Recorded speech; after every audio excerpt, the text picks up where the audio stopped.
예, 안녕하십니까. 저는 강원대병원 신경과 장재원이라고 합니다. 오늘 제가 치매에 대한 궁금증들이라는 제목으로 평소에 환자분들이나 보호자분들께 많이 받는 질문을 중심으로 간단하게 치매에 대해서 소개시켜 드릴 예정입니다. 지금부터 파워포인트를 보면서 설명을 드리도록 하겠습니다.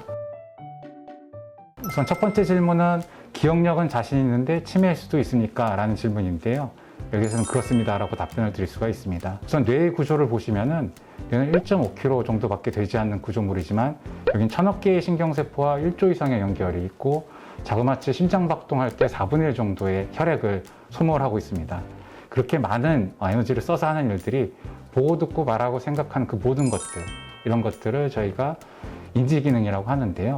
치매라고 하는 질환은 이러한 인지기능이 후천적으로 떨어져서 일상생활 능력의 장애를 초래하는 임상증후군이라고 할 수가 있겠습니다. 이런 인지기능 저하로 일상생활 능력의 장애가 생기는데 인지기능이 꼭 기억력만 있는 것은 아니고요. 전두엽기능, 언어기능, 방향감각, 시각인지까지 다양한 인지기능 저하가 가능하다 이렇게 말씀을 드릴 수가 있습니다. 이 그래프에서 보시는 것처럼 인지기능 저하가 어떤 나이와 학력을 고려한 범위 내에서 조금씩 떨어지는 것은 어떻게 보면 자연 노화라고 할 수가 있을 텐데요. 이런 범위를 어떤 병리적 소견 때문에 이를 벗어나서 빠르게 떨어지면서 일상생활 능력 손상이 되면은 치매, 객관적인 인지기능 저하가 있으면 경도인지 저하, 아직 정상인지에서 약간은 떨어져 있지만 객관적인 검사에서 나오지 않는 단계를 주관적 인지 저하라고 해서 인지기능 저하는 이러한 어떤 범주를 갖는다, 스펙트럼을 갖는다 이렇게 알고 계시면 되겠습니다. 치매에서는 조기 진단이, 또 경도인지장애에서는 치매로 갈 거를 예측하는 것이 중요하다 이렇게 말씀을 드리겠습니다. 첫 번째 질문으로 돌아가 보면 기억이라고 하는 것이 등록, 저장, 인출이한 3단계가 이루어지는데요. 여기서 뇌에서 가장 중요한 구조물은 해마라고 하는 구조물이고 하필이면 알츠하이머 치매에서는 여기가 먼저 침범을 당하면서 기억력이 먼저 떨어지게 되겠습니다. 뇌에서 이렇게 기억력만 담당하는 부분만 있는 게 아니라 그림에서 보시는 것처럼 전두엽은 성격이나 계획 세우기, 조정력은 방향감각이나 도구 사용, 후두엽은 시각인지, 언어 기능은 전두축두엽에 이렇게 나눠져 있기 때문에 기억을 먼저 침범하는 질환도 있겠지만 전두축두 치매처럼 성격이 변하거나 언어 기능에 문제가 생기는 경우도 있고 루이체 치매처럼 시공간 능력이 떨어진 질환도 있기 때문에 꼭 기억력이 가장 먼저 떨어진 질환은 아닙니다. 하지만 치매 유병률 조사를 보시면 알츠하이머병 치매가 치매의 70% 이상을 차지하고 있고 따라서 가장 흔한 병이 알츠하이머병이기 때문에 치매하면 기억력, 기억력하면 치매 이렇게 생각하시지만 치매 종류에 따라 다양한 초기 증상이 가능하다.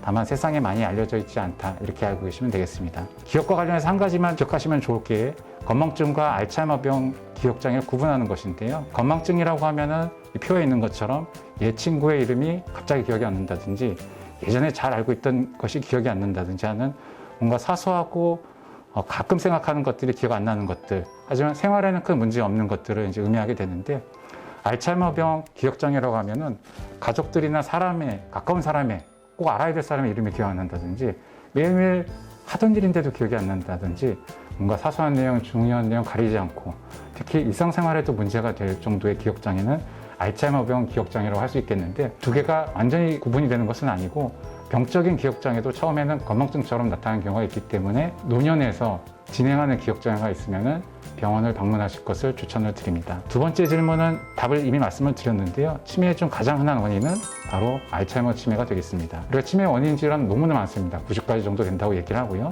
그중에 범주를 두 개로 나눠보면 퇴행성 뇌질환과 2차적인 원인 기타로 나누게 되는데 퇴행성 뇌질환 중에서 1등을 차지하는 것이 바로 알츠하이머병 치매가 되겠습니다. 퇴행성 뇌질환이라고 하는 것은 독성 단백질이 뇌에 쌓인다라고 하는 건데요.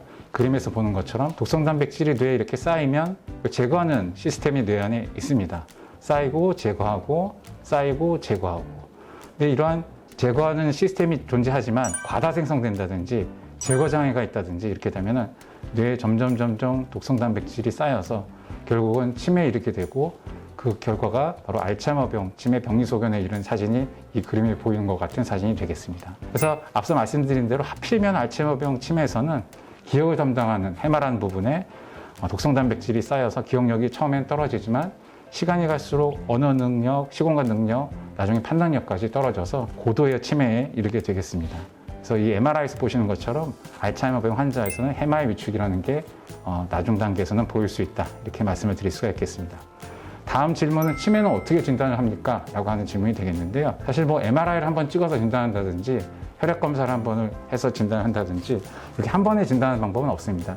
그래프를 보시면은 예를 들어서 어떤 분이 기억력이 떨어집니다 라고 해서 병원에 오셨을 때 정상인지부터 치매의 스펙트럼 어딘가에 해당이 될 텐데 이걸 알아보기 위해서 병역 천치, 선별검사, 신경인지검사라는 것들을 진행하게 되고 여기서 객관적 인지저하가 없으면 주관적 인지저하, 객관적 인지저하가 있지만 일상생활 능력 저하가 없으면 경도 인지장애, 있으면 치매. 치매면 원인이 뭐지? 알츠하이머인지 혈관 치매인지 이런 것들을 구별하기 위해서 다양한 생물표시자 검사를 통해서 진단을 하게 되기 때문에 평가 항목들이 매우 다양하고 여러 가지 검사들을 종합해서 진단을 한다. 이렇게 알고 계시면 되겠습니다. 그래서 가장 1차적으로 하게 되는 검사는 MMSE 같은 선별검사가 되겠고요. 여기서 이상이 있다고 판단이 되면은 거의 뭐 1시간, 1시간 반 정도 걸리는 인지검사 모음집이라고 할 수 있는 신경인지기능 검사라는 걸 통해서 뇌 영역별 검사를 진행하게 되겠습니다. 그 다음에 간별 진단을 위해서 다양한 뇌 영상 검사를 진행하게 되겠는데요. 특히 요즘에는 아밀로이드 펫이라고 하는 분자 영상이라는 게 나와서 이 그림에서 보시는 것처럼 알츠하이머 치매에서는 이렇게 빨간색으로 표시된 독성단백질이 쌓여 있고 정상에서는 그런 것들이 없는데 중요한 건 정상에서도 이렇게 독성단백질이 쌓여 있는 경우가 있습니다. 그래서 이런 경우에는 인지기능이 빠르게 떨어질 가능성이 있어서 잘 관리를, 뇌 건강 관리를 해야 된다라고 말씀을 드릴 수가 있겠습니다. 그리고 아까 원인들이 아주 많다고 그랬죠. 거의 뭐 90가지 원인들이 있다고 했는데 2차적인 원인들을 감별하기 위해서 실험실 검사들을 이 표에처럼 다양하게 진행을 해서 감별을 해야 되겠습니다. 다음 질문은 사실 여러분들이 제일 궁금할 텐데요. 내가 치매 걸릴 확률은 몇 %일까요? 이런 것들이 되겠는데 이건 사실 사람마다 다 다릅니다. 왜냐하면 처해 있는 환경이나 이런 것들이 다 다르기 때문인데요. 가장 중요한 거는 나이가 들수록 걸릴 가능성이 올라간다. 이런 게 핵심이 되겠습니다. 그래프를 보시면 65세를 기준으로 해서 5살씩 증가할 때마다 5%씩 증가해서 85세 이후에는 거의 뭐 30%, 40% 이렇게 얘기하고 있고 나이가 가장 중요한 요인이라고 이렇게 얘기를 하고 있습니다. 여성에서는 2.58배 남자보다 높고 무학력자는 9.17배 높고 배우자가 없는 경우는 2.9배 머리에 어떤 외상 과거력이 있어서 3.8배 올라간다고 되어 있지만 규칙적으로 운동을 하게 되면 3분의 1로 줄인다고 할 수 있어서 결국은 치매 위험인자를 알고 관리하는 것이 내가 또 나의 가족이 치매를 걸릴 가능성을 낮추는 데 가장 중요하다 이렇게 말씀을 드릴 수가 있겠습니다. 다음 질문 치매도 유전이 됩니까? 라는 질문인데요. 여기에 대해서는 이제 일부 유전이 됩니다. 이렇게 말씀을 드릴 수가 있겠는데 예를 들어서 알츠하이머 병을 놓고 보면은 유전의 영향이 부모나 형제에게 치매가 있으면 한 15에서 20% 정도 가능성이 있다고 얘기를 하고요. 일란성 쌍둥이 같은 환경과 시기를 공유했지만 유전자는 다른 경우 20에서 40%. 일란성 쌍둥이는 유전자가 완전히 같죠. 이제 그런 경우는 60%, 많으면 80%까지 얘기하는데 일란성 쌍둥이에서도 100% 아닌 이유는 여기 그림에서 보시는 것처럼 치매는 결국 유전과 환경이 같이 작동을 하기 때문이다. 이렇게 말씀을 드릴 수가 있겠습니다. 그래서 결국에는 유전자를 바꿀 수는 없기 때문에 또 환경적인 요인을 관리하는 게 가장 중요하다. 이렇게 강조를 하고 싶습니다. 다음 질문은 이제 뇌졸중 때문에 치매가 걸릴 수 있나요? 이제 이런 질문을 많이 하시는데요. 그렇습니다라고 답변을 드릴 수가 있겠는데요. 치매는 아까 90여 가지 다양한 질환들이 원인이 된다라고 말씀을 드렸는데 그중에 뇌졸중이 상당히 상위권을 차지하고 있습니다. 뇌졸중은 한방에서는 이제 중풍이라고 부르게 됐고 결국은 뇌혈관 질환인데 혈관이 막히는 뇌경색과 혈관이 터지는 뇌출혈 이렇게 나누어서 볼 수가 있겠고요. 결국은 다양한 증상들이 가능한데 핵심적인 건 갑자기 증상이 생긴다라고 하는 게 되겠습니다. 갑자기 말을 못하고 갑자기 움직이지 못하는데 연간 4,500만 명이 이 뇌졸중으로 사망을 하고 있고 중요한 건 생존자의 50% 반이 혼자서는 독립적인 생활을 하지 못합니다. 그러다 보니까 가족한테 의지를 해야 되고 그래서 예전에 이제 뇌졸중을 병중의 왕이다라고 이렇게 부르기도 했었는데요. 문제는 이렇게 뇌졸중이 생긴 것도 억울한데 그 중에 30%가 이제 뇌졸중으로 치매로 간다라고 하는 것이고 이를 혈관 치매라고 부르게 되겠고 또 알츠하이머 치매를 앓고 있었던 분은 알츠하이머 병이 더 악화되게 되겠습니다. 그래서 알츠하이머 치매가 70%, 혈관 치매가 16.9% 각각 1등과 2등을 차지하고 있는데 실제로 현실 세계에서는 혈관 치매와 알츠하이머 치매가 같이 혼합된 혼합형 치매까지 혈관 치매로 생각을 하면은 거의 뭐 2등이긴 하지만 1등에 가장 근접해 있는 치매다 이렇게 말씀을 드릴 수가 있겠습니다. 그래서 뇌졸중의 위험인자인 고혈압, 당뇨, 고지혈증, 술, 담배, 심장질환, 동맥경화 같은 걸 예방하는 것이 결국 치매를 예방하는데 가장 중요하다고 말씀을 드릴 수가 있겠습니다. 다음 질문은 치료가 가능한 치매가 있습니까? 여기에 대해서는 그렇습니다라고 말씀을 드릴 수가 있는데요. 앞서 말씀드린 2차적인 원인들을 이제 잘 조절하면 특히 한 90여 가지 질환 중에서 10에서 20% 정도는 치료가 가능하다라고 얘기를 하고 있습니다. 예를 들어 보면 이제 약물이라든지 알코올 같은 중독성 장애가 있는 경우에 이 기저질환들을 잘 관리를 하게 되면은 초기라고 하면 거의 좀 완벽하게 정상 상태로 돌아갈 수가 있겠고, 이게 뇌에 생기는 질환이긴 하지만 만성 심장 질환, 호흡기 질환, 갑상선 질환, 간 질환, 심부전, 내분비 질환 같은 각종 타 장기 질환에 의한 대사성 장애에 의해서도 기억력이 떨어지거나 치매처럼 보일 수가 있는데, 이때는 관련 내과 질환을 잘 관리함으로써 치매에 걸리는 걸 치료를 할 수 있다라고 얘기를 할 수가 있겠습니다. 또한 노인에서 이제 만성 영양 부족, 결핍 상태 때문에 꼭 뇌의 어떤 대사 활동, 뇌 신경 활동을 위해서 필요한 비타민들이 결핍된 경우에도 치매 환자처럼 보일 수가 있는데, 영양소, 비타민을 보충해 줌으로써 치료가 가능하고, 특히 중요한 게 이제 우울증이 되겠습니다. 우리가 우울증 때문에 집중력이 떨어져서 마치 치매 환자처럼 보이는 거를 가성 치매, 이제 가짜 치매라고 이제 불렀었는데요. 이런 경우에도 우울증을 잘 관리해서 우울증이 좋아지게 되면은 치매 증상에 해당되는 것들이 회복될 수 있다. 그래서 이를 치료 가능한 치매라고 얘기를 하고 있습니다. 다음 질문은 이제 치매를 완치하는 약물이 있습니까? 예를 들어 이제 알츠하이머병이라든지 퇴행성 뇌질환을 그러면 완벽하게 치료하는 약이 있는가? 여기에는 아직까지는 없다라고 말씀을 드려야 될 것 같은데요. 이 그래프를 보시면은 정상 노화에 비해서 치매 환자는 이렇게 빠르게 인지 기능이 떨어지는데, 약물 치료를 하면 이 빨간색 그래프처럼 약간 떴다가 떨어지지만 떨어지는 걸 막지는 못합니다.